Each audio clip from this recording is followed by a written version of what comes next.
Greetings and welcome to the latest edition of the Entheogenic Evolution Podcast. As always, I'm your host, Martin, and I'm very happy to have you with me today. For this week's episode, I have a conversation to share with you with Ezekiel Couper. And Ezekiel is one of the students who went through the very first iteration of the Facilitating 5-MeO DMT course that was offered through Mindscape Institute last year. And after going through the program, Ezekiel decided that he really wanted to focus more on integration, and so that's what we have a conversation about today. In addition to sharing his personal story, dealing with trauma, dealing with addiction, and moving into a more healthy space within himself through working with psychedelic medicines and entheogens, and then turning into an integration coach, Ezekiel has a lot to share, and it is a pleasure to have a conversation with him. We'll be getting to that in just a minute, but of course, first, a few announcements. I do want to thank Andrew, who over this past week upgraded his Patreon membership from $5 a month up to $20 a month.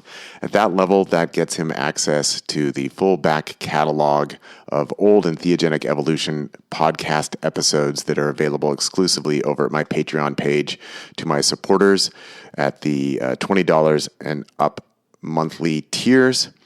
Over at patreon.com/MartinWBall, there's everything from $1 a month up to $100 a month, which also comes with a 1-hour monthly video call, check-in, consultation, whatever it is that you need and are looking for from that interaction. And if you are a supporter of this podcast and would like to become a contributor in that sense, I invite you to stop by my Patreon page. Of course, there's no obligation. You can change your support level at any time. And there are increasing benefits, gifts, and access as you move up the tiers. Speaking of Mindscape Psychedelic Institute, I want to remind everyone that I have a new course offering coming up on February 26th of this year. This is a class specifically designed for people who want to offer integration services for 5-MeO DMT, much like Ezekiel in this conversation that's coming up in just another minute here as I get through my announcements. Enrollment is now open for this course and is going to be 9 weeks long. It's actually 10 weeks long with a 1-week break in the middle there, but it will have 9 in-person classes. All the classes will be video recorded and made available for anybody who's not able to make the actual class time. And this is a course that I have personally designed all on my own using materials of mine that go all the way back to 2008. Obviously, I've been working on this topic of the 5-MeO DMT experience and how to integrate it and work with it for a very long time, and I'm a rather unique resource in the field, given that I have produced so many materials on this subject, and I am really looking forward to diving into this class. You can stop by at mindscapeinstitute.org for more information. You can also stop by my Patreon page, patreon.com/MartinWBall, or my integration webpage, nondualentheogenicintegration.com, and there's information about the course there. You can, of course, also just email me directly at martinwball@gmail.com and ask any questions you like, and I can give you some information, but we are looking for people to sign up.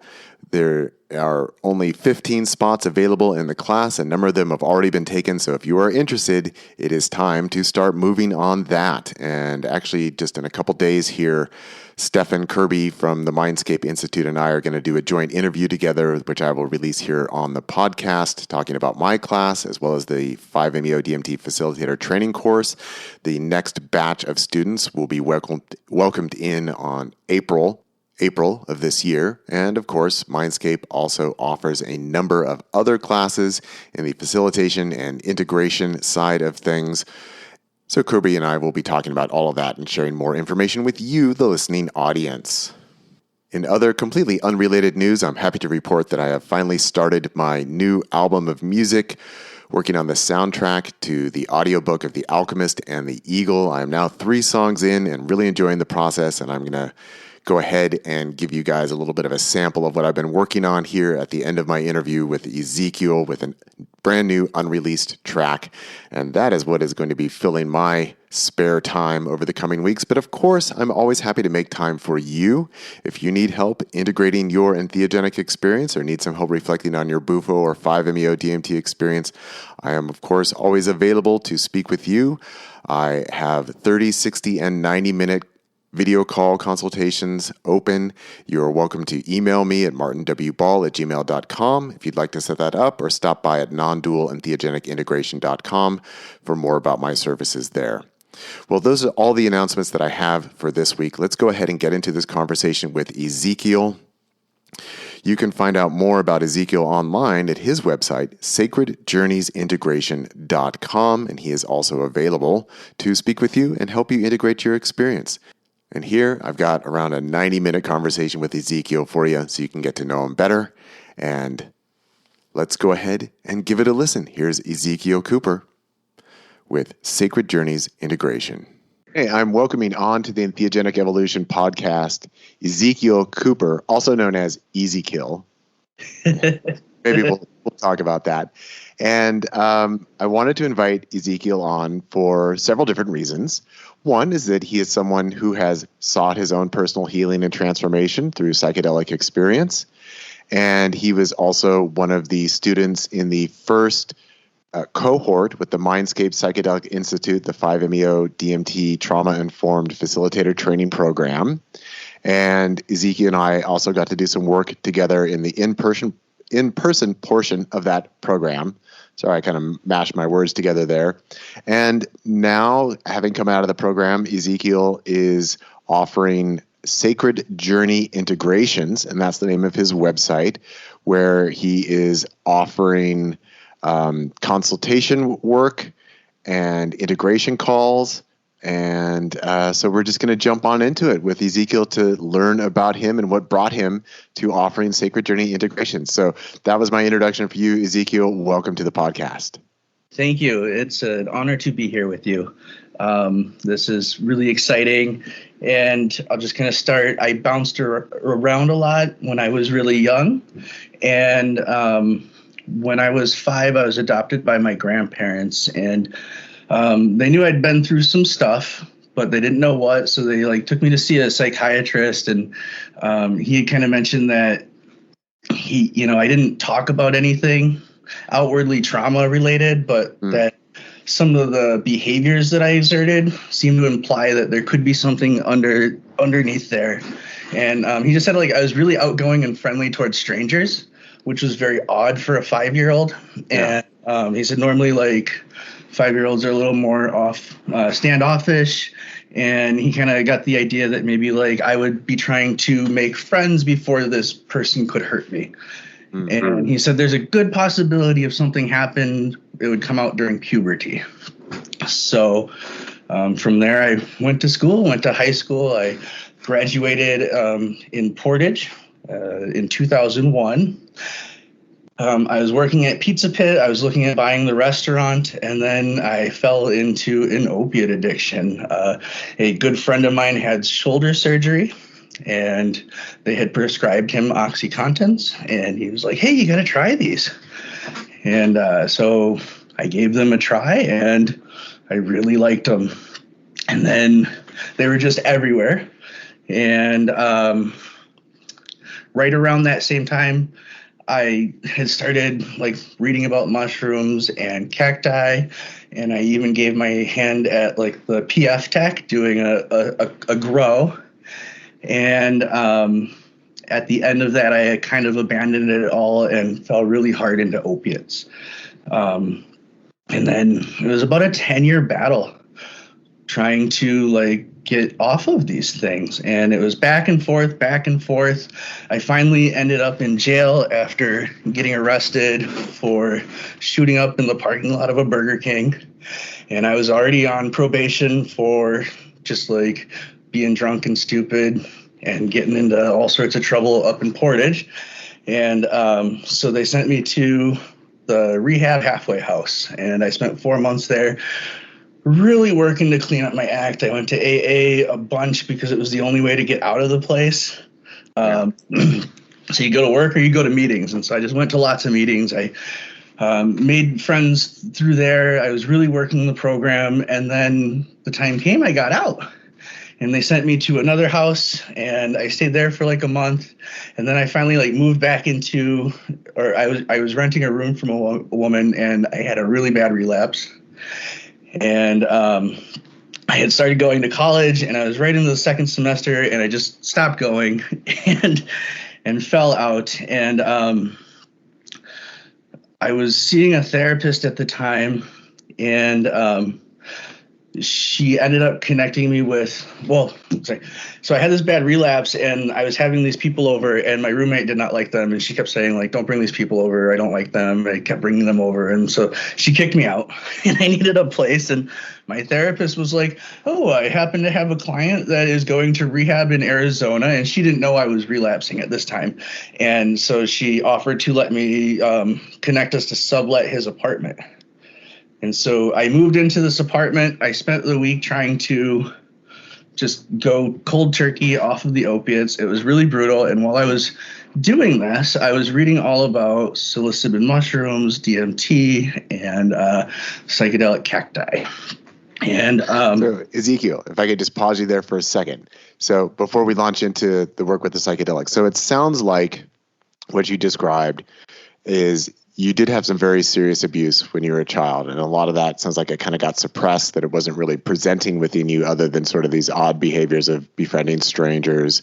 And then from what you describe, it sounds like you fell into that pit of self-medicating through the opioids.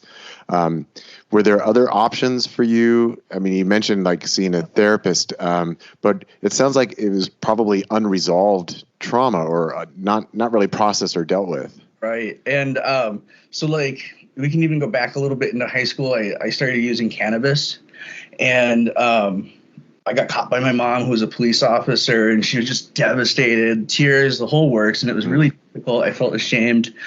And what it took me 20 years to find the words for was that cannabis made me feel safe in my body. Yeah. And I didn't know how to say that. But I feel really good when I use this, but I feel really bad when I don't. But I didn't have those words, and I didn't know what I was doing. And when I actually was like just graduated, I started using MDMA. It was kind of on the scene, and I didn't know, like, you're really supposed to use it sparingly, and we were using it every weekend. And by the end of like 6 months, I just felt terrible. And my girlfriend at the time was like, I don't want to be with somebody that does pills all the time. Yeah. Okay, so I stopped using those, and then shortly after, the oxys popped up, and well, she was okay with those.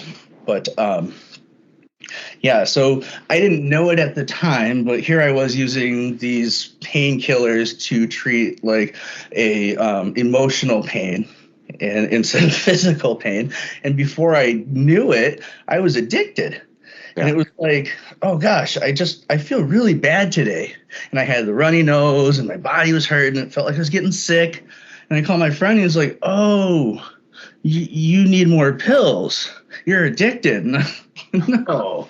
Well, sure enough, I was. And so like this was a really difficult off and on thing for a while. And I didn't know why I was using these. It felt like I spent 10 years trying to kill myself, and I hated myself, and I didn't really know why. Yeah. So then after like this week of cold turkey, I started, thinking about like working with these, just trying to use these psychedelics. And so I'm working in a kitchen. I'm really poor. I can't travel anywhere, but I can get stuff ordered online and try to make them for myself at home. So I started making like homebrew ayahuasca. I ordered some cacti, and I made tea out of those. And I tried the homebrew ayahuasca a few times to like really minimal effects. And then I had made this cactus tea, and we drank that, and I had this beautiful heart-opening experience where like right away I was shown that I have always been and am worthy of love, which is, in reflection, I had created these early like negative core beliefs about myself, that I wasn't worthy of love and that I wasn't deserving of these things. But I didn't really think to ask why. I just knew, all of a sudden I was like, wow, I'm worthy of love? And I've always been worthy of love? That's fantastic. And so I really started like making like lots of brews with this stuff. And then I'm talking to a guy at work who's a real psychonaut. He's done a lot of exploring, and I'm telling him about how like my homebrew ayahuasca just isn't working, or I'm not getting the desired effects. And he says, just take more. And to me, the addict who is always taking more, who was just like, oh, I can't believe I didn't think of that. I'll make a bigger batch. I'll make a double dose next time. So I make a double dose, and I'm using Syrian rue and Mimosa hostilis, so it's like an ayahuasca analog, not full ayahuasca, I guess, where they would use different plants, but the effects are very similar. And I drank the first half of it. I waited about 20 minutes. I drank the second dose, which was the double dose. And then about 30 minutes later, I started getting the rumbling of the purge, and I run to the bathroom, and what's coming out of me is like this colorful mix of, spiraling, fractaling, whatever it is, and it's kind of nasty brown and green looking, and it feels like just this horrible, nasty stuff is pouring out. And as I finish, my breath is just echoing in my ears. And like, I've explored, but never this deep. And I really got panicked, and I was just like, I froze. I was like, what do I do here? This is like, I'm not prepared for this. I screwed up. I'm not ready. And I'm like, you can either go to the living room and lay on the couch, you can go to the bed, or you can go to the shower. Shower is my comfort space. So I go to the shower. I fire it up. I get in there, and my body wash at the time is like a heavily mentholated soap, which also adds to the experience because it like opens up air pathways and then makes you like, it helps you oxygenate yourself. And they say it like leads to a deeper experience. And so there I am, like panicking, but the panic kind of goes away, and I'm thinking about life. And I start grieving. I start crying. I'm just bawling, and I'm grieving for all of my friends, my family, my mother, who had been diagnosed recently with multiple myeloma, a terminal cancer, my father, and then I grieve for myself. And the next thing I know, it's just all black, and I die. It feels like I died right there on the bathroom floor. And I'm laying on the floor, and all of a sudden I hear this voice, and it's laughing. It's, Ezekiel. and I'm thinking like, oh, these guys are laughing at me because I was easy to kill. And it's over, and I don't know what's going on. And then as my mind kind of clears and clears, this voice gets clearer and clearer, and it's saying, Ezekiel, brother Hezekiah, it's so good that you're here. We're so happy that you're home. And we have this conversation in the bathtub for 2-3 hours. I'm laying there, and we're just talking. And from there, the path of like what I needed to do became very clear. And it was, I had birthed this idea for sacred journeys, which would be like a church where people could come and work with these entheogens and do types of therapy or psychotherapy, working with entheogens. It just felt like this was such a powerful combination. While I was working with that stuff, I had a bucket of mushrooms growing, and they started fruiting. So I started eating those. And me and my buddy, we went downtown, and we went to like State Street in Madison, and we go to Peace Park, and we ate the 8th of mushrooms, and we're just laying there hanging out, and they come on real soft. And while I'm laying there, I get this like I have this memory that kind of cracks open, and like I'm on the floor, and the door's open, and the light's coming through, and I think someone's gonna walk through, but I don't know who. And I get this really strong intuition that I was sexually assaulted as a kid at a really young age, and I didn't know who, I didn't know what, I didn't know anything else except that something had happened. And with the psilocybin mushrooms, they had put me in a headspace that was like really easy to handle this big discovery of myself. And it was just kind of like, "Oh man, I'm so sorry. That must have been terrible. No wonder you spent so many years trying to like, self-harm and not be here. And wow, and I was seeing a therapist at the time and we started talking about that. And she's like, how does this leave you feeling? And I say, well, it happened and I'm here. So I'm, I guess I don't have too many big feelings about it. I don't know too much. It's all kind of blocked out and like it sucks, but it feels good to like have kind of a causation of like what sent me down this path of like self-destruction. And so this was when I really was able to like start doing work for myself. And I basically spent the summer eating mushrooms by the handfuls, like 2 to 4 days a week. And I would grab a bunch. I'd go downtown. I'd go out dancing and eat mushrooms all night and pass them out to people. And it was fantastic. And then at the end of the night, 4 a.m, I'd walk home. And on one of these walks home, it hit me that like I got to get out of Wisconsin. I need to leave. And I said, and I remember thinking like, I don't care what I got to do. We're getting out of here. We're going to walk if we have to. And then I start concocting a plan of like, well, maybe I should get a car or a motorcycle. I can take a cross-country road trip. And I get hit with like, I'm pretty sure it's the mushrooms giving me these pushes saying like, no, I want you to walk. And not only that, I want you to give up all your stuff before you leave. Go give it away. And so, I was in this apartment and I had met these guys that were, I don't know, I met them when I go out dancing and I go back to their place afterwards and they didn't have any dishes. They didn't have any like furniture, but they'd have a lot of people over. And I was like, you know what, I'm just going to drop all this stup over at their house. They need some couches. They need some silverware. So we loaded up on my dad's truck and I dropped it off and, hit the road. And that was about September. Early September of, it was 2011. It's been a while. Let me pause you right there. Yeah. So I just want to follow up on just a couple things before we hit the road. Okay, so we'll come back to hitting the road. That'll be next. But you just mentioned Wisconsin, so that's one of the things I wanted to check in with you on. So this was all growing up in Wisconsin. Okay, and. So, what age were you when you started, as you described, like this ayahuasca experience? What age were you at that point? I was like 28. 28. So it sounds like you had already been working with a therapist, but from what you describe, and please correct me if I'm wrong, it sounds like you went through the educational system and that you developed these bad habits and became an addict, but it sounds like you didn't really have a lot of support through that. Well, so I think it's like poor coping skills.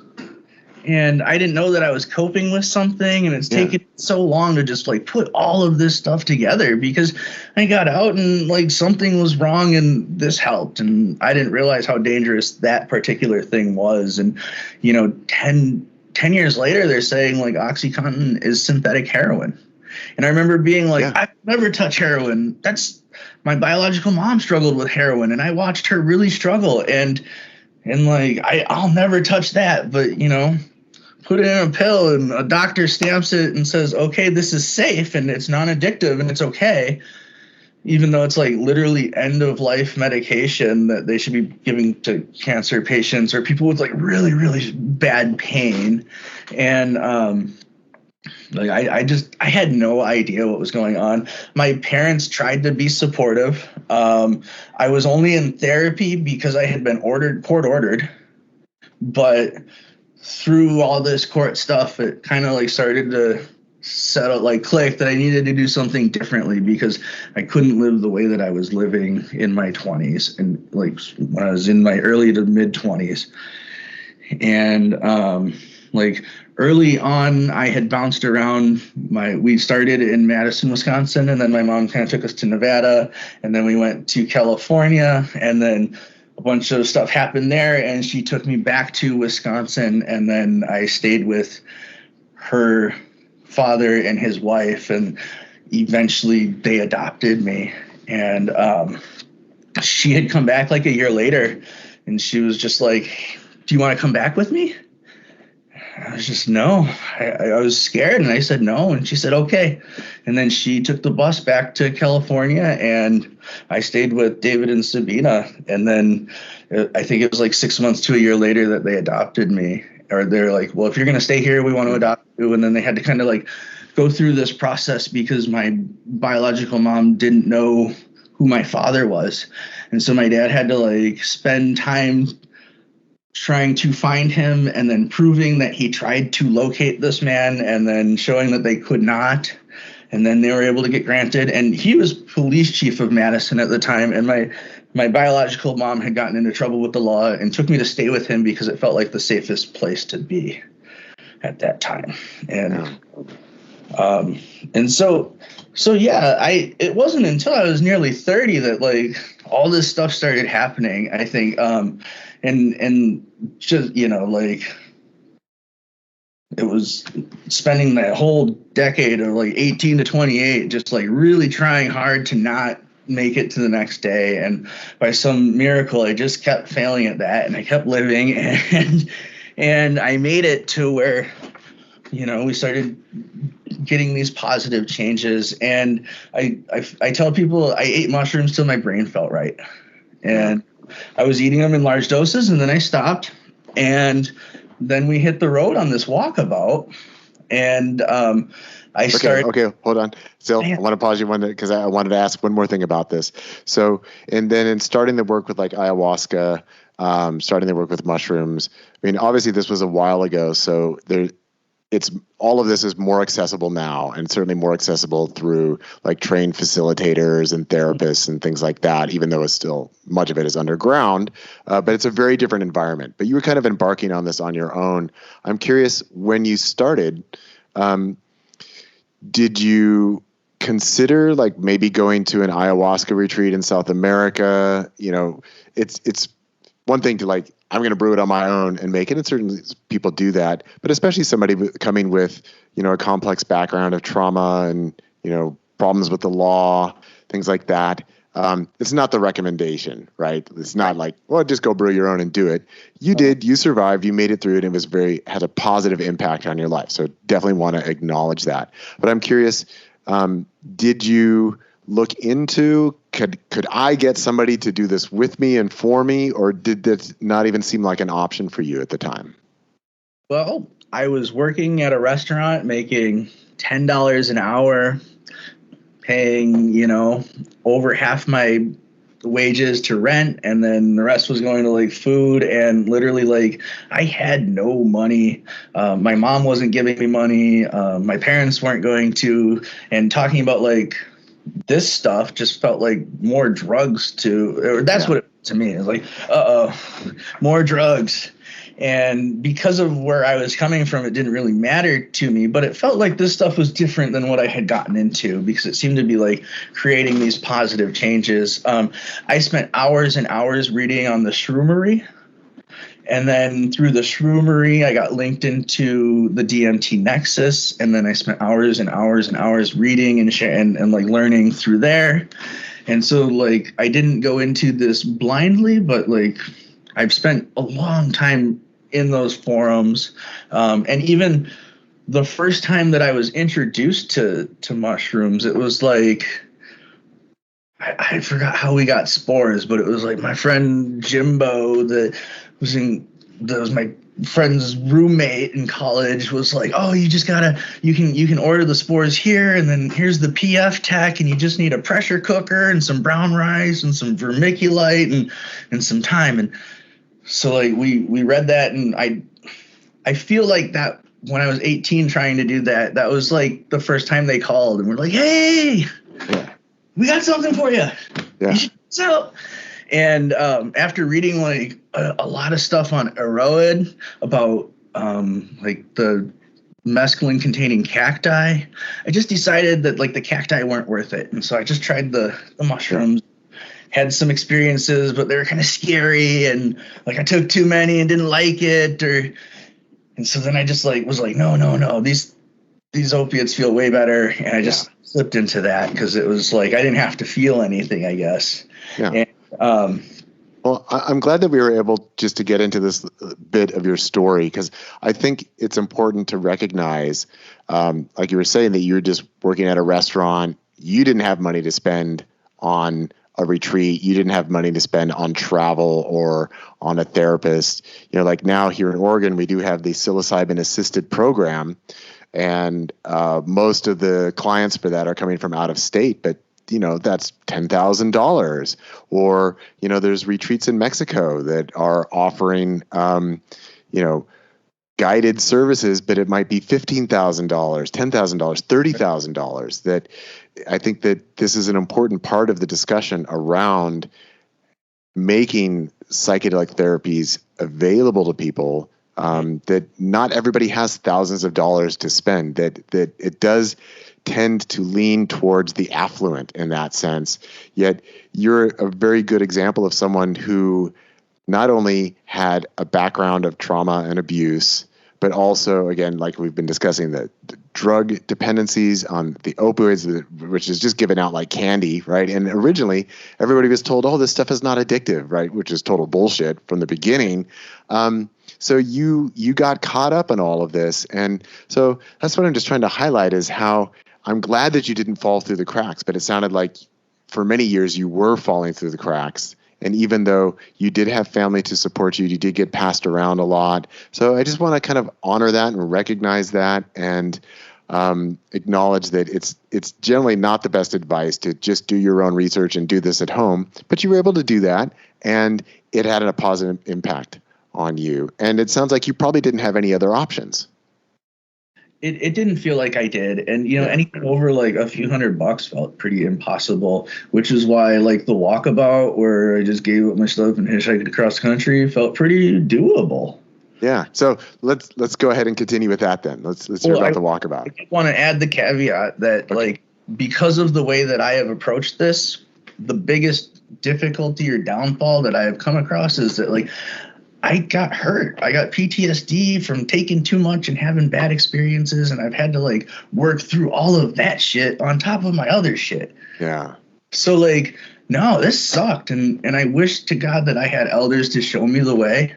And because I didn't, I worked on becoming an elder to help other people and show other people the way, so that they don't have to bang their heads against the wall or damage themselves by like taking risky doses in risky situations, because set and setting are so important, and being somewhere safe where you can like scream and wail and take your clothes off versus like trying to do that in downtown Middleton can really like have devastating consequences. And like, I got lucky, but it also like, it was my wife who really helped me understand the damage that I had done. Right. And it was like, oh, now I have to go and like face all these fears and recreate relationships with these medicines that like were my allies. It felt like they had my back. And the lesson there is that like, it was only me that had kind of turned away, and that they've always been there. Just, we're here. Yeah. Well, thank you for sharing that, Ezekiel. I think that's really important, and it's really appreciated. Yeah. So with the walkabout, I got rid of everything. I had like $300 in the bank, and I called up a friend who dropped me off on like 9094 up north of Portage. And then I started walking and hitchhiking, and I had a big old backpack, and the thing was like 65, 70 pounds. It was the big one with the tent on it. And I remember like after about 4 hours, I threw one pair of pants out of the bag. I said, that's too much. And from there, I just had to keep lightening my load. But I started hitchhiking north to visit my aunt and uncle and cousin who live in Detroit Lakes up near Fargo, Minnesota. So I just kind of started heading north, and I have a brother that used to live in St. Paul, St. Paul, Minnesota. So I stopped there on the way up to Detroit Lakes, and he's a priest and runs like he was running a ministry. And so then he would go down to the Dorothy Day Center every week, and they would get together, all these people, and they would, share the message and then give out food and clothes to the homeless people. And so I got to go like hang out and help out with that. And it was really cool to just kind of like see what he does. He's very like a very hardcore Christian though. So like lovely guy, but some of our views we just kind of don't align on, and that's okay. Yeah. But it was really cool to get to stay with them and get to like help out with that stuff. I love helping people, and like he just had such a gift for like, making people feel seen and heard and wanting to like listen to their stories. And then I spent like 4 or 5 days there and hit the road and started going north. And I come to learn that it was always really difficult to catch rides close to a city. But once you get to like the edge of town, people were much more willing to give me a ride. And I eventually made my way up to Detroit Lakes. And then my cousin came and picked me up, and I hung out with those guys and went fishing on the lake for a few days and looked at my pack and unloaded a bunch of stuff. I could leave it at my aunt and uncle's, and finally got the itch, and okay, it's time to go. I'm gonna hit the road again. So then I headed south, and I went down towards Missouri. I have a cousin who lives in Kirksville, which is like a few hours or a couple hours south of Iowa, or the Iowa border. And I managed to get down there, and I spent a week with her. And it was right around like spring break, so I was able to catch a ride with. She's a teacher at the college there, and she was able to get me a ride to, I think I was heading towards Illinois. With someone. And so then I headed into Illinois and got dropped off, and went to visit my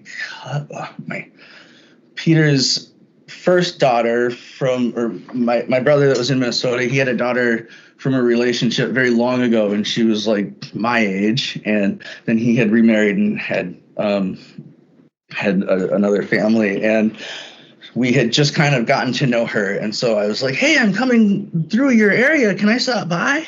And I get into her town, and she was like, absolutely not. You cannot.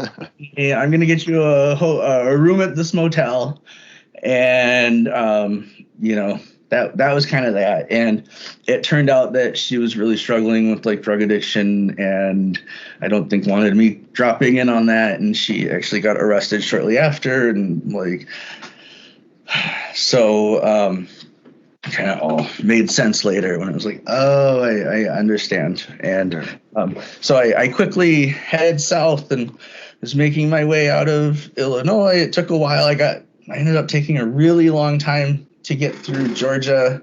When I got to, Nashville, Tennessee, so before Georgia, I had someone on Facebook said that they had a friend that was in Nashville, and if I wanted to look him up, I could. So I ended up, I'm coming to Nashville, and a guy picks me up, and he's hauling potatoes. And I'm trying to go to Nashville to visit a friend from high school that I played in a band with. And his name was Chad, and he was in Nashville, and he was going there to make it big. And him and his wife had started an acoustic metal band, and so I was going to visit them, and the guy with the semi was like, I'm way overloaded, so if your friends want to come with bags and stuff, they can collect potatoes. And so I tell him, bring stuff to collect potatoes, because this guy is way overweight. And so we meet, and it's a little tricky because all of the places to get off versus like where you can park a semi and then go again were funny. We finally find a spot that we can go, and we filled their trunk so full of potatoes. We filled bags and bags, and he's just like, you guys didn't even dent this. And their car's like, a little droopy in the back from all the potatoes in the back. So we went our separate ways, and I went and stayed with them for a few days, and we ate potatoes until they came out of our ears. And that was cool, getting to visit an old friend, and then going down, seeing the Nashville scene. And then I didn't stay too long, just a couple of days, hit the road. As I was trying to get out of Nashville, it was taking a while. I kept struggling to catch a ride. Someone was like, "Oh, you're in Nashville. You should call my friends." And so then I called I messaged these people, and they come and pick me up. And they were making pierogies, and so we had a really nice pierogi dinner. And the guy was in like a zombie band. So they dress up as zombies and play music. And it was a really fun night getting to hang out with these people. And then in the morning, I got to take a shower, and they dropped me off outside of town, and I was able to catch a ride again. So then I spent about 10 days getting through Georgia. I was stopped by a police officer once who was just like, "You can't hitchhike here." And they didn't mind if you were like near an interstate ramp, but some of the other highways that were kind of like off, they didn't want me hitchhiking on. So, but they just said, "Keep walking, sir," rather than driving me to the ramp or whatever. But then I ended up catching a ride with a guy who took me all the way to Orlando. And there I met my sister, and then I went and stayed with my sister Jennifer for like 10 days. And then I found out about this WOOF program, the Worldwide Organization for Organic Farms, where you could trade like a half day's labor for room and board at a farm.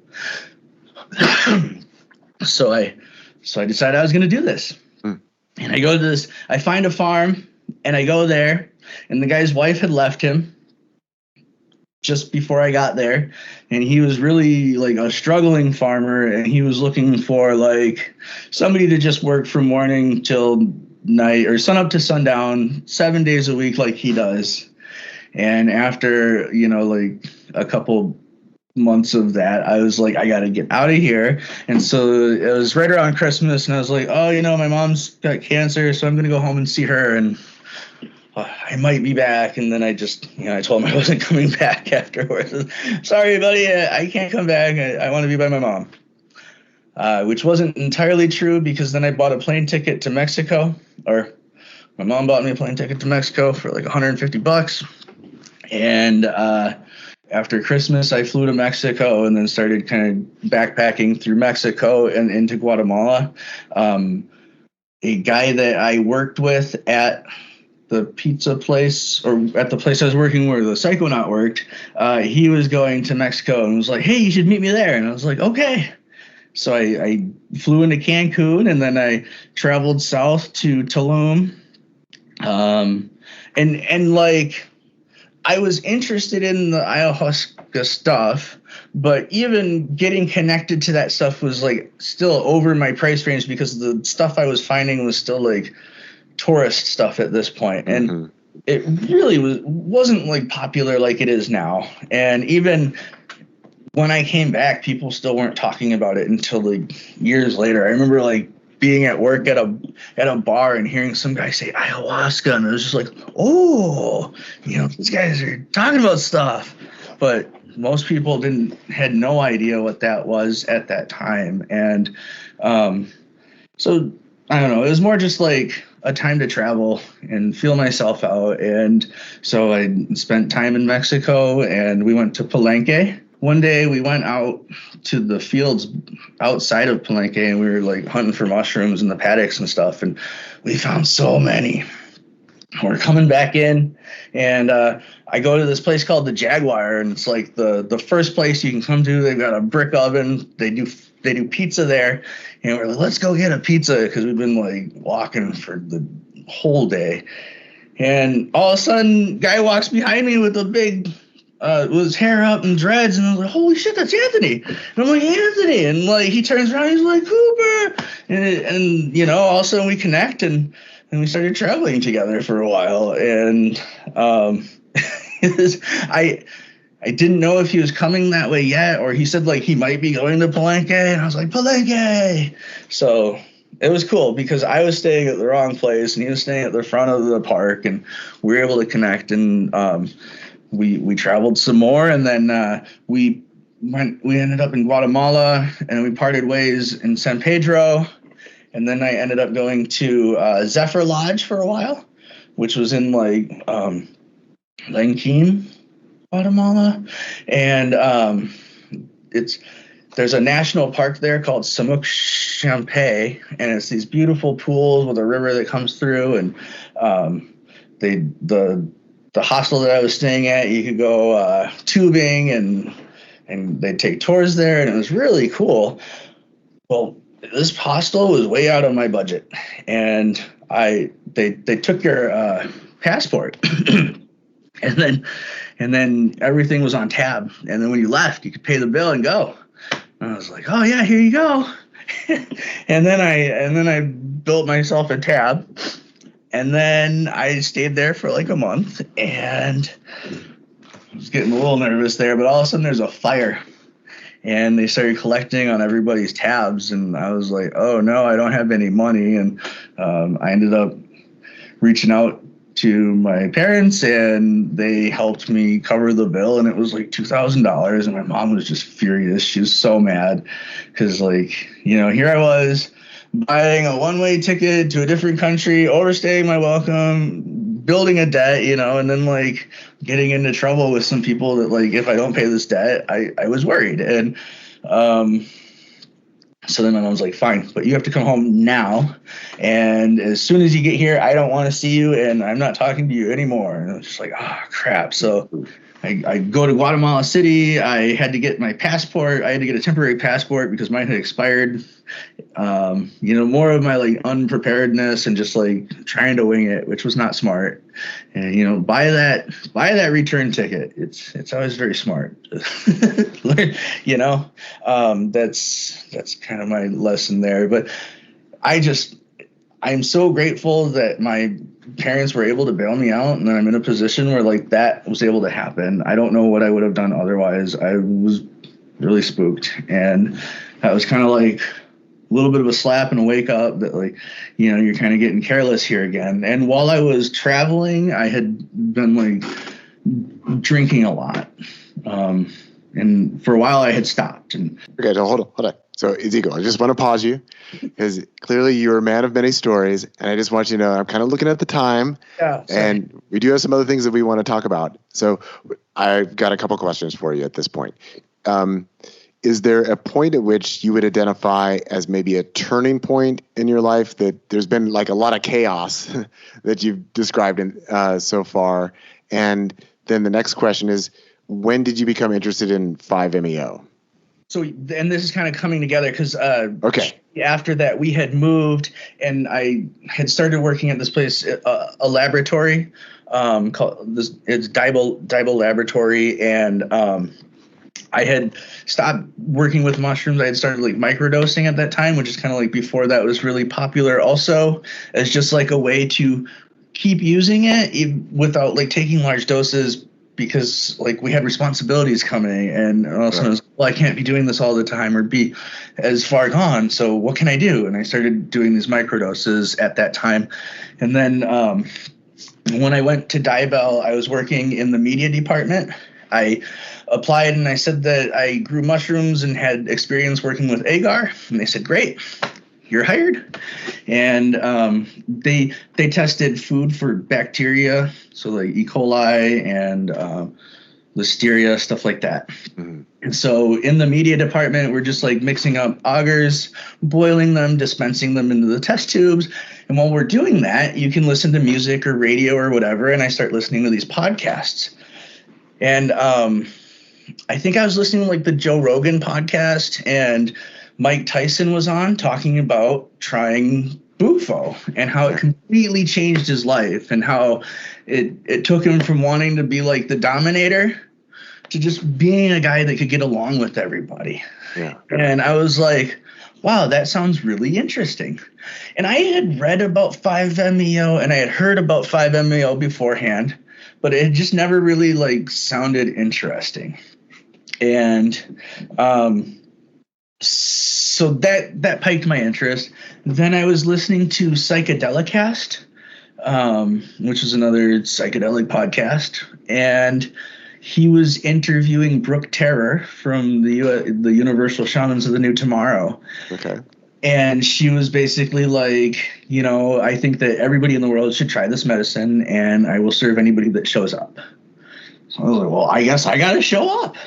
So then I talked to, um, you know, I separated and then met my partner now within like 6 or 7 months, and had moved in, and so with my now wife, I'm talking to her and I'm saying, like, I'm really interested in this. I want to try it. I think I want to go to Texas. And she says, okay, let's do it.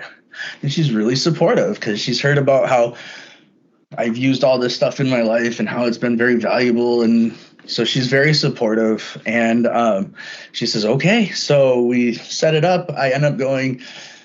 This is the weekend. I guess it was St. Patrick's Day that I got served of like 2021, because it was after we had the pandemic, and then things kind of calmed down, and then I was able to go in that, was it March 17th I got down there, and I flew into Texas. I rented a car. I drove out to Huntsville, and I get out there, and Brooke is she's busy doing something, and there's kids running around, and there's some other people doing some stuff, and there's a combo facilitator training going on while I'm there with Tribal Detox. And so, like, there's a bunch of people there, and I get to kind of chit chat. And what really struck me is how, like, it's a family affair. Yeah. Whole family's here, and we're talking about this stuff. And, like, I would never mention ayahuasca in front of my mom or dad.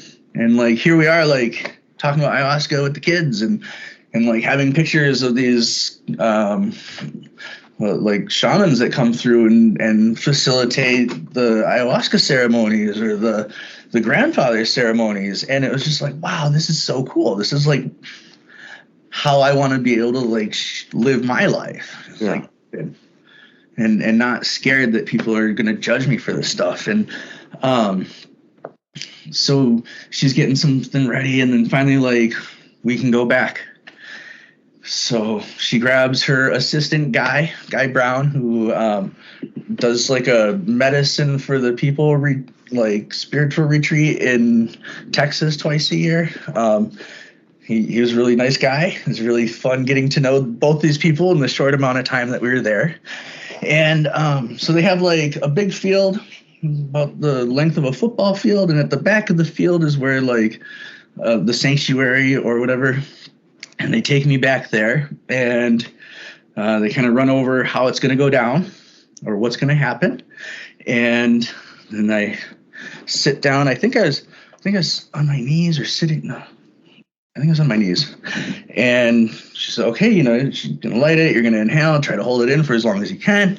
And then she warns me, if it seems like I'm not going to hold it in, Guy might put his hand over my mouth to help me hold it in, which kind of spooked me. Okay, but I smoked weed for a lot of years. Like, I'm not worried about it. So sets me up. We start going. Inhale. Yeah. I hold. As I exhaled, like, everything disappears, and I melt. I melt into the white light.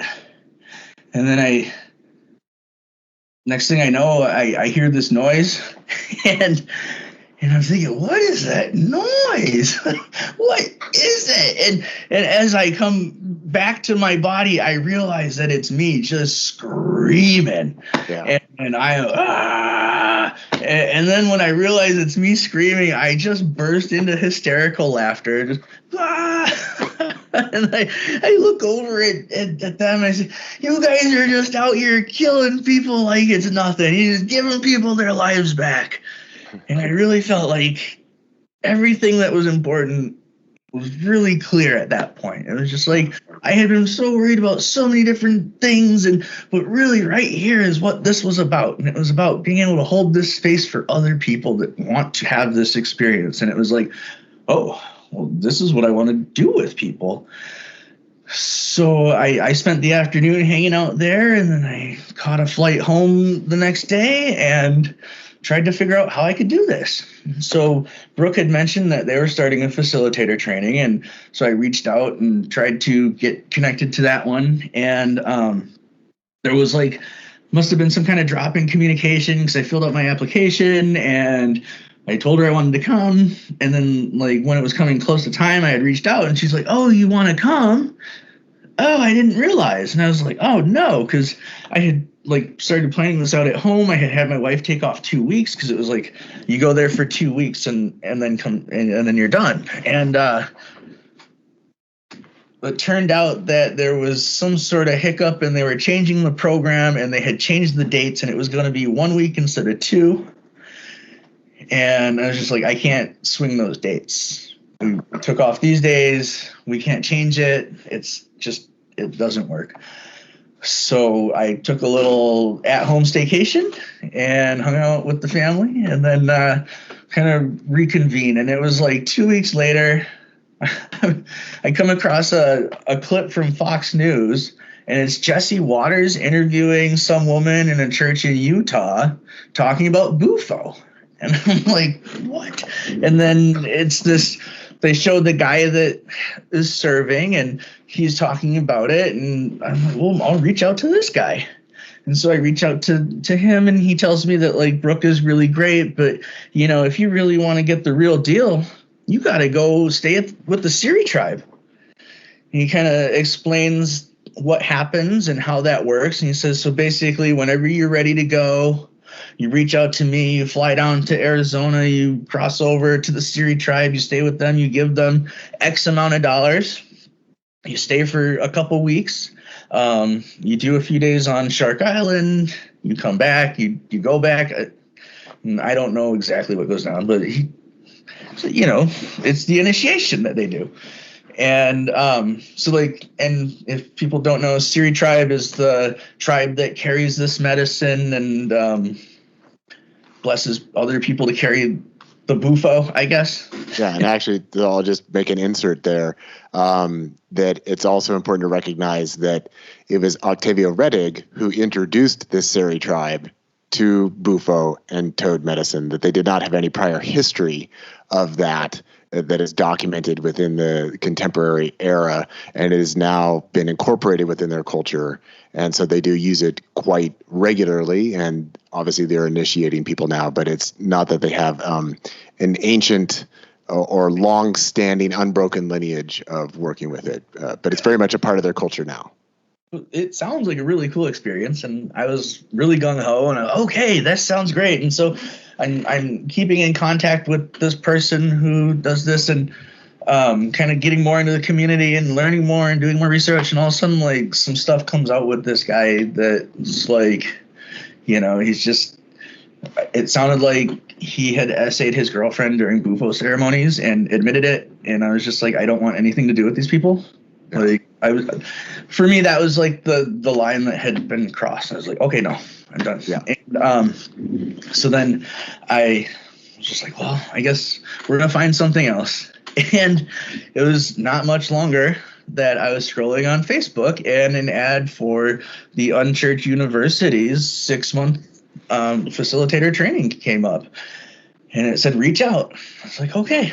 So I talked to my wife and asked if I could reach out, and she says, well, yeah, you know, let's see what we can do. And I reach out to Kirby, and as you know, we were able to come to terms so that I can go to the class, and I got to join. And it was cool because, like, I got to sit and have a long conversation with him, and he was, you know, very interested in my motives and really wanted to know why I was here. And, you know, he really comes from a place of integrity, and I really liked that. And then what really speaks to me about this class was also, you know, they had mentioned you, and I had read a number of your books by this point, learning about non-duality.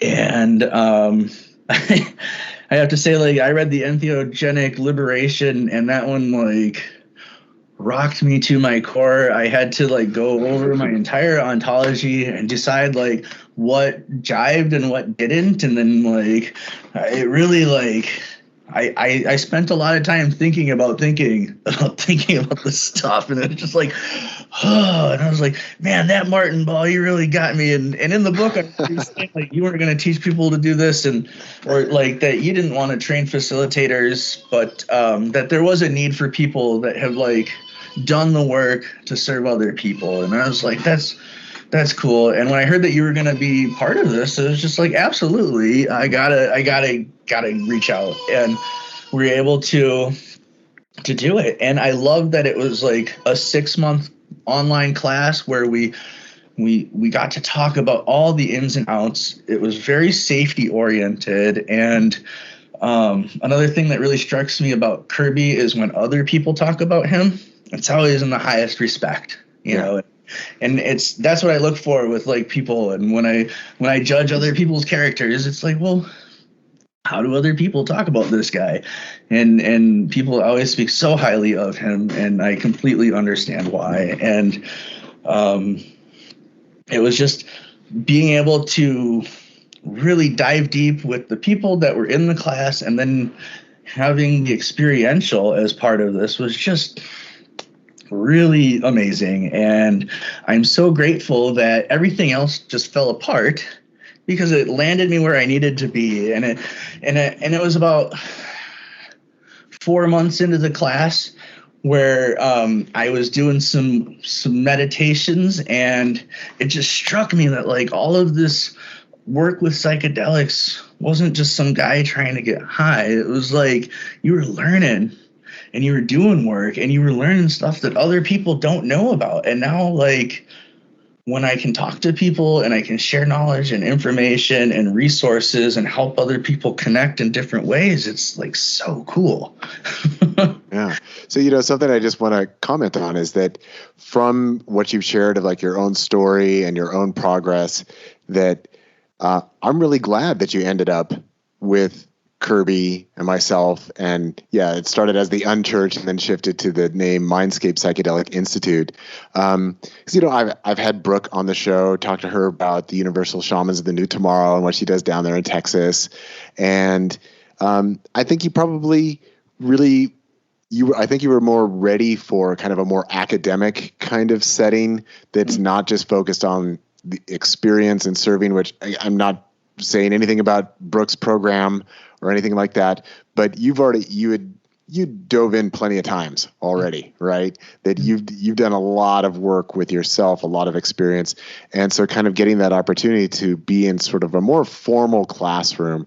And I think especially, I'm really glad that you ended up there rather than going down with the Sari, because that probably would have just been a lot of medicine. Mm-hmm. But none of this other stuff with, intake, trauma, integration, all that stuff.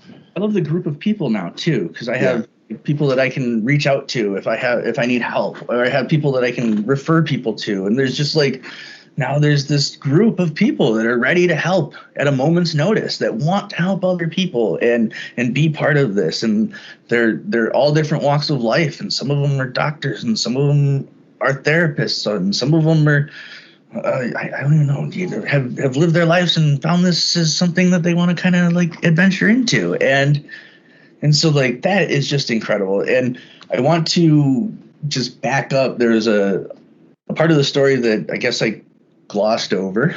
Okay, sure. So after I had broken up and before I had met my current partner, I was doing some work with different psychedelics on my own at home, and I was exploring 4-ACO-DMT. And I one evening while and I think we even back it up. Before I had separated with my partner, my parents had asked us to come stay at my grandma's house and take care of her. She had Alzheimer's, and they just wanted somebody to be around. And my partner was a CNA that worked in hospice care. And so we were happy to go out there and stay at her house and help take care of her. And eventually she fell and broke her hip, and then had to go to like 24-hour placement and went to the nursing home. And then she passed in 2020, not because of COVID, but because of age. And after she had passed, I was staying at the house, and then I ended up kicking the partner out. And while I'm staying there, I'm working with the stuff. And I had this experience. I took like 35 milligrams, which is like a stronger dose. And it was like really uncomfortable at one point. And I'm just feeling gross and feeling uncomfortable. And it comes to this head. And I remember like falling on the floor and saying, "Open, no." And that's when it all cracked open. And I realized that the person who had sexually assaulted me was my adopted mother's father, or my grandpa. And I have been able to like come up with the timeline and piece together like when it happened. And it was always hard because there was this big blank spot, and then all of a sudden the tape starts up again. And I always thought like that I just didn't have a tape. But then I realized that I had tape from when I was younger, from like, before 3, but then up until like from 4 to 6 or 4 to 5.5, there's like this big gap. And I realized that like the timeline didn't make sense. And then it was like, wait a minute. And then with the help of the medicine, it was like, it all just kind of cracked forward. And it was like, oh my gosh. Well, then I talked to my mom about it, and she just said that, we're so sorry that we didn't know and that we couldn't have prevented it. Or, like that they couldn't have done more. And she didn't deny it. And it turned out that he had assaulted my aunt for a number of years when she was a little girl. And then he moved on to my mother. And then once they were out of the house, I don't know what happened. But so he has a history of this stuff. And so it wasn't like just out of the blue. And so since then I've done a lot of therapy, done brain spotting, parts work, and all this stuff to really like dig into this and really work through it. But it wasn't until my work with you at the experiential that we were able to like squash this and put it to rest. So that was pretty darn incredible. Yeah. So at this point, I'd like to invite you just to tell us a little bit more about your experience of the in-person experiential. So this is when we met in Iowa. I think that was in July. Was it July? Yeah. Yeah, it was in July. And I've already put out my own podcast, monologue about kind of my impressions of that. But I'd love for you just to share what you felt you received from that in-person portion. And then if you want to talk about this last little piece of the trauma healing, be happy to hear whatever you have to say about that. Well, the experiential was really cool. It was funny because, when we first talked about the experiential, it was supposed to be in Colorado.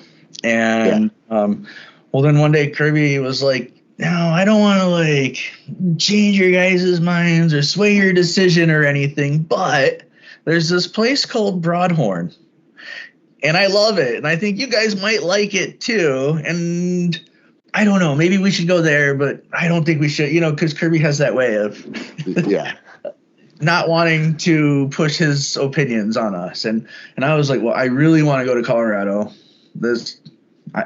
So Colorado. Yeah. And it turned out eventually it worked out that like Colorado wasn't looking so hot.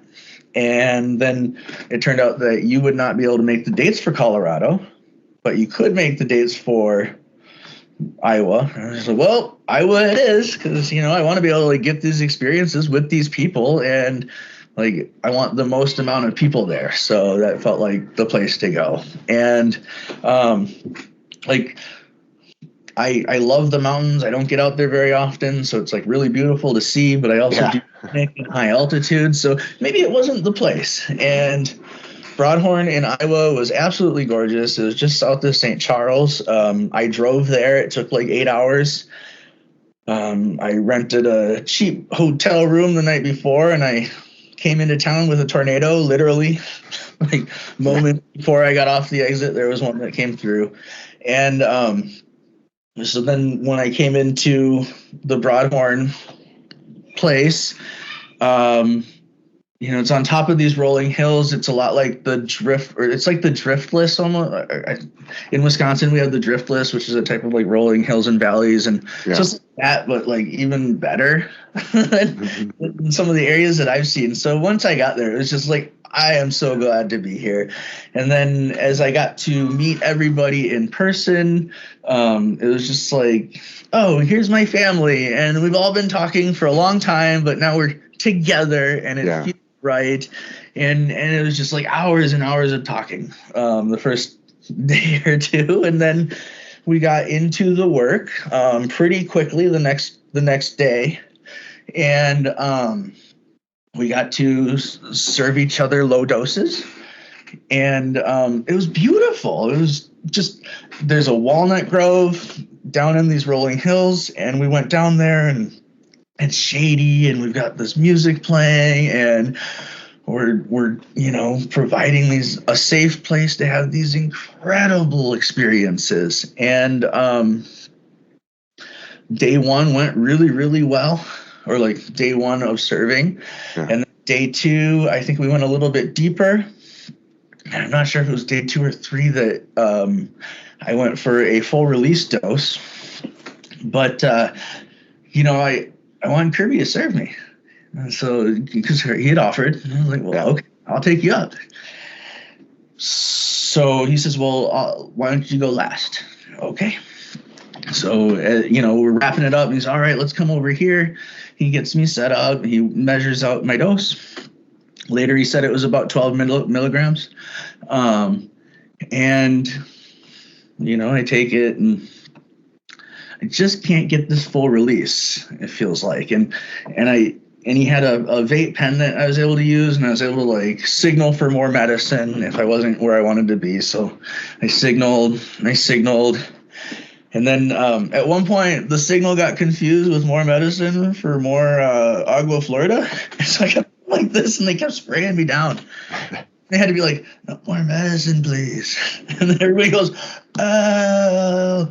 And I don't know if this is part of it, but by this point, everybody else had finished, and they had kind of created a half horseshoe, and I felt like I was just on display there of being watched, and everybody was kind of sitting there. And I remember at one point screaming, just let go. And then finally I was like, I don't think that we're going to get there today. And I said, I think I'm ready to call it. And then we went out and had some snacks. And one of the people in the group says, what was going on there? I don't know. He says, what do you think Martin would think? And I said, well, I don't know. Let's ask him, And so he says, Martin, what do you think was going on? And you're so good. You're like, well, I'll only tell you if he wants to know my opinion. And I'm, yes, please tell me, because I am so lost.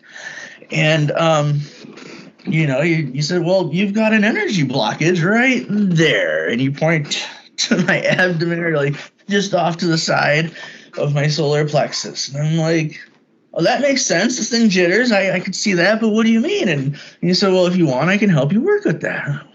Well, yeah, please. So we agreed to do some future work. And so then I thought we were going to go the next day, and it didn't feel right. And we talked about it. And you set my mind at ease, just saying well, then that's your work for today. It was to come and talk about how you needed to take a break. I was like, oh yeah, that feels really good. So we just kind of relaxed, and then it was the final day. We started the day, everybody had gone through a lot of really deep experiences, and we decided to do a group meditation in the morning together. And it was absolutely beautiful. And then it was kind of there was my chance to back out. And I was just but no, I don't want to back out. I'm here. I'm ready to do this. But I'm nervous as shit at this point. And, we're all right, we're going to take some time, and then we'll regroup. We'll get this room set up. And it was raining outside, so we weren't going to be in the Walnut Grove today. And we were inside. And, you had said that you would do energy work but not facilitate. And so I asked some of the other guys if they would facilitate, and they agreed. So before I came up, I ran into Kirby, and he says, here's my words of advice. Load the pipe yourself. Everybody's going to tell you what they think you should take. You go put in what you want, and then you can go from there. Okay, that's a good idea. So I think I put a large scoop on the 15 milligrams, 17 or something like that. And they served it, and I remember falling back. And then I remember thinking, where's Martin? And then I realized that you're probably letting me do my thing. And then all of a sudden, you started making some noises, and I started responding. Yeah. And it became very guttural and instinctual.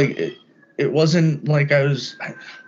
it just happened. We're making noises, we're feeling things out, we're shaking, and this is going on, and it's like more medicine, take a little more medicine, and I remember at one point just being like, when is this going to end? And I think I even asked you, like, how long do we go? And and from talking before, I know that there's an arc and that it's just going to come. And then we went again. And then that's when it really, like, there was all of a sudden, like, stuff started exposing. So, like, snot, saliva, coughing out, really, all this stuff starts coming out. And then, boom, I burst into tears and I cry and I grieve and I cry for this little boy who was sexually assaulted and didn't get a chance to ever feel this out. And I cried and I cried and then I cried some more to really squeeze it. And then we went in one more time and it was beautiful. And it was like, oh, we're done. Yeah. And then it was like, all right, we're done. This is great. Perfect. So I really love seeing the different serving styles that people have. People talk about the one and done or the multi-dose session, and I'm open to doing whatever people like, but like there is something really to be said about the multi-dose session in one experience, because the people who I have sat with to be served bufo, it was like one big dose, and then like you have your experience, and if you want, come back. And it's kind of like, I guess that's one way to do it, but being able to like go back or dive in until you've gone and like worked through this energetic arc just like makes a lot of sense. Yeah. So I'd love to just share just a little bit kind of from my side of that exchange and work that we were doing together. That from my experience, like when I take the medicine with whoever I'm working with, so, I had my pen, I was back there taking my hits. And as you say, I'm looking for where is that energetic arc and when does it feel like we're done versus when does it not feel like we're done? And then usually when there's something complex that needs to be released or unresolved, it's usually very uncomfortable for me. So, I'm feeling that like that. There's fucking something here and it's uncomfortable. And it was hitting this point where this was a common experience for me in working with people that have, again, if it's something rather complex that my head would feel very confused, just like there's something really confusing here. And then as we were working, I was just getting hotter and hotter and hotter. And I was just like, I'm going to pass out. I'm just like so hot. I'm going to overheat. But precisely when we hit that point where you actually did release that, and then all the wailing started coming out and all of that, my temperature just went all the way down. And that sense of confusion just went into clarity. And I was like, okay. Because I was kind of at that point of like, God, are we going to get there? Like, oh my God, this is exhausting. And then as soon as we hit it, it's like, yeah, that was it. And, from my perspective, I wouldn't be able to tell you what was that, right? My answer is always, well, it's just energy. And we reached the point where it popped, it released. And it was just such a relief to have that reflected in you that you clearly felt like, I think we're done. We're done. It's like, yeah, we did it. And that's to work in that modality. It takes that level of dedication that even when like me, for myself, I'm like, I want to be done. I'm overheating. And this is something that's just really uncomfortable, and I'd rather not be this uncomfortable, but it's that commitment to let's see it through, whatever it is. And then we both arrive at that point of like, whoo, yeah, we made it. And that was the last session of the whole weekend. And so it was like a perfect ending. Mm-hmm. That was just incredible. And like, so that the assault happened when I was 5, and I've been holding that there since I was 5, and I just turned 42. So it's like 37 years of just like holding this thing. It's always affecting me in some different ways. And to be free of that, it felt like like entheogenic liberation. I feel liberated in my body. I get to be me, and without all these like wild swings and like not me's, because like I'm a pretty chill guy that's usually pretty fun to be around, except when like the stuff is getting activated. Yeah. And we've like defused and worked through all the stuff. I get to be that chill guy, and it's really fun. Yeah. Yeah. So Ezekiel, I've already had you for a long time, but I've got one more topic that I want to jump on with you here, and we'll kind of wrap it up with this. So I remember back in the class, and we hit the point where the sort of the last module is the integration module. And this obviously is what I'm heavily emphasizing these days for like my own personal work. And it was in the class where I said, I want every 5MEO DMT facilitator to have an understanding of what integration really means when we're working with 5MEO. I said, but I want you guys, the students, to know that I also consider the integration specialist is potentially a completely separate job from the facilitator, and that somebody who's good at facilitating doesn't necessarily mean they're going to be great at doing integration, and somebody who's great at doing integration doesn't necessarily mean that they want to be a facilitator, so that these can be very different roles. And I remember at that point for you, it's kind of like a little bing, like a little light bulb went off. You're like, wow, that's kind of cool. So this is where I want us to segue into your offering that you now have, and I'm going to mention the website again, is Sacred Journey Integrations. So just tell us a little bit about that decision-making for you and how you are approaching going about this topic of integration, and what you like to do in working with people.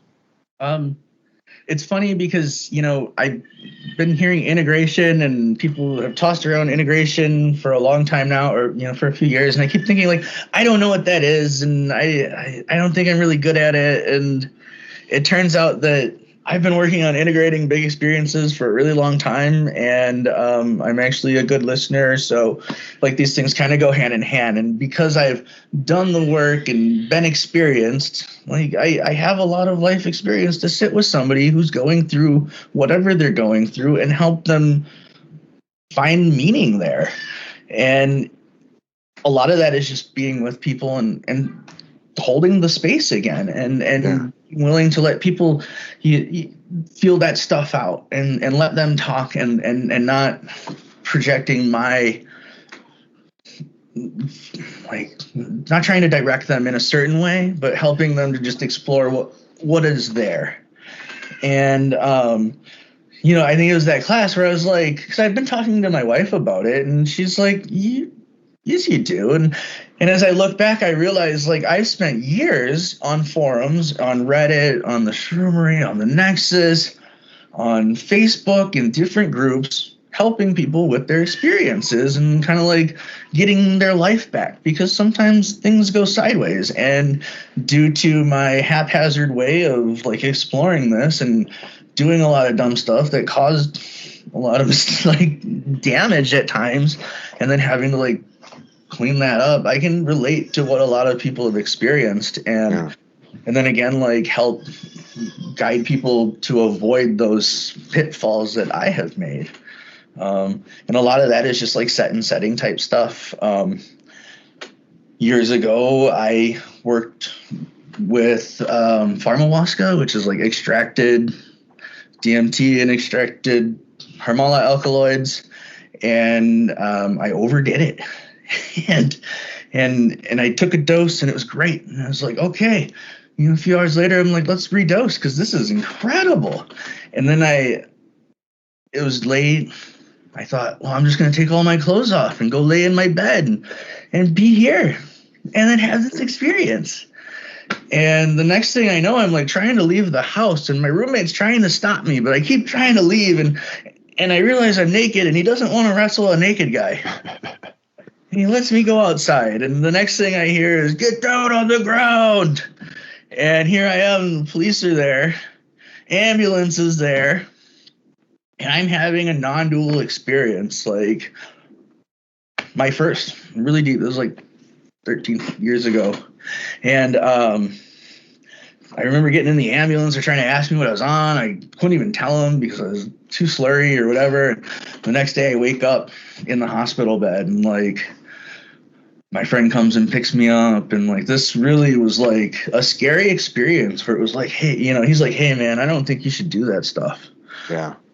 And it's like, maybe they're right. And so like I've really been scared to like work with some of this stuff, and it really like tempered my relationship with these medicines. And it's taken years to rebuild these relationships and be comfortable working with this stuff, because when bad things happen, like, it can have lasting consequences. And I am just lucky that I didn't get any major charges or get hurt or get shot, the way things are.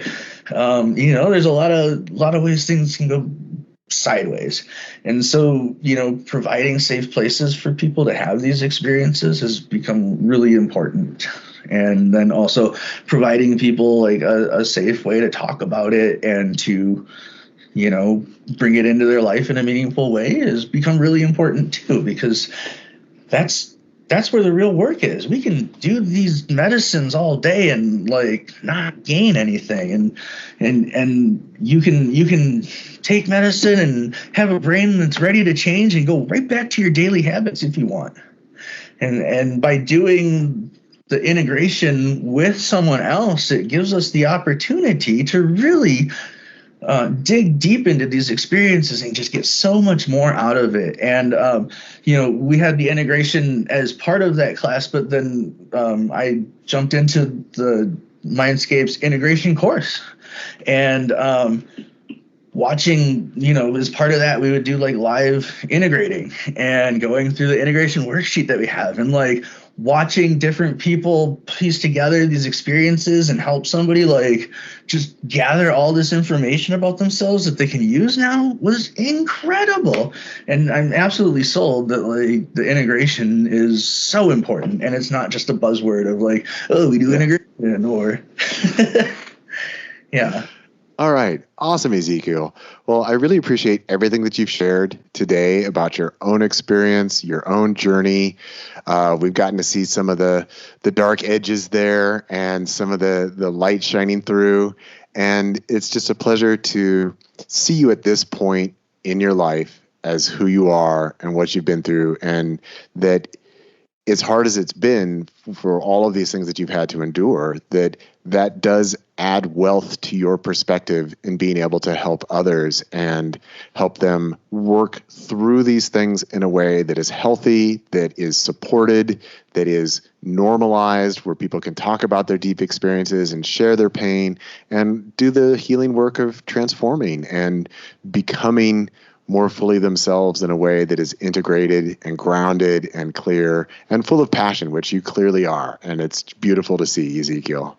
Thank you so much. It's an absolute pleasure and honor to be here and to have worked with you and to continue working with you. So thank you so much. Yeah, it's awesome, man. It's great to see you again here on Skype, and I look forward to the continued connections as we all move forward. So thank you so much for your time and for sharing everything, Ezekiel. Thank you.